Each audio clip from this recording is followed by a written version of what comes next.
The first written myth of this culture is Gilgamesh deforesting the plains and hillsides of Iraq. When people think of Iraq, is the first thing they normally think of cedar forests so thick that sunlight never touches the ground? That's how it was prior to the arrival of this culture.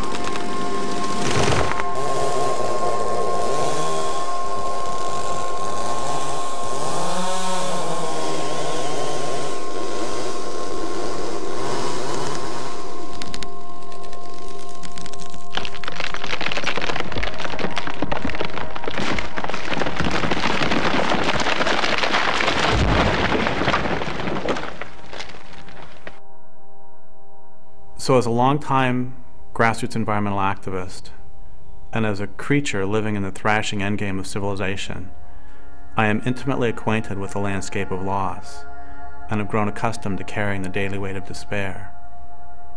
I've walked ClearCuts that wrap around mountains and drop into valleys and climb ridges to fragment watershed after watershed, and I've sat silent near empty streams that 2 generations ago were lashed into whiteness by uncountable salmon coming home to spawn and die. Out here in BC and across North America, when they do industrial logging, they actually take and just remove all of the trees. They level everything. They leave nothing but stumps and slash piles. And they burn the slash piles and they take out all the timber. And what's left is a wasteland. It's like they take a rainforest and turn it into a desert. That's what a clear cut is.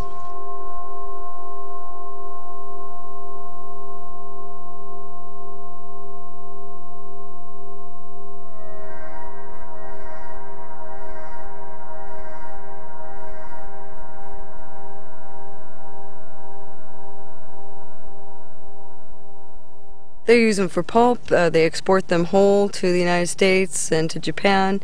There's not very much milling that happens anymore in BC. It's just getting exported for pulp and paper and fiberboard and plywood and whatever else. Not a lot of value added. Let's say we were sitting in the middle of a forest, chances are the original growth has been clear cut for lumber for development purposes, and what you're seeing is second or even third generation growth that's occurred over the last 100, 150 years, depending on what part of the United States you happen to be in.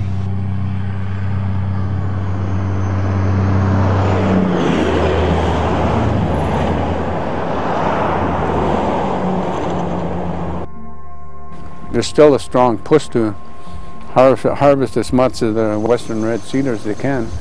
They're bringing in huge helicopters to do that. And they're high grading, selecting only the really good high quality timber and leaving the rest laying there, you know, in a junk heap. So that's why we keep on, you know, fighting back.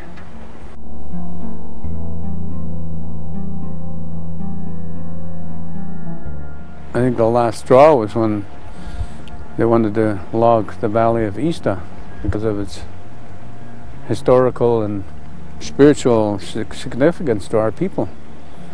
But they logged it in spite, you know, just to make a point against our resistance, against our overall position, you know, with regards to treaties or encroachments of industry development in our territories.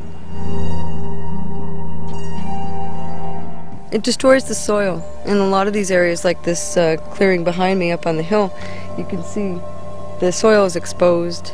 The ultraviolet kills off all the mosses, the funguses that hold the forest, hold the soil together. When the stumps rot and the roots die, then the slopes slide.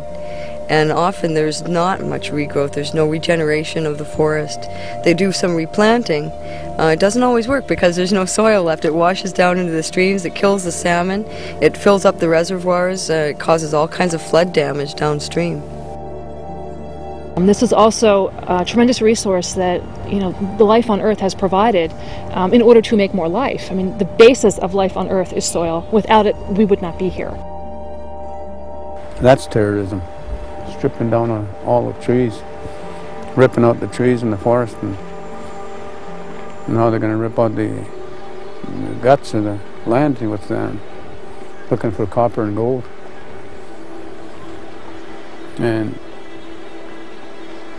there has to be some kind of focus to address the injustice to our people, the injustice to the land, to the water, to the wildlife, the injustice to the marine life and the salmon life, and the injustice to the people that want to stand up for it.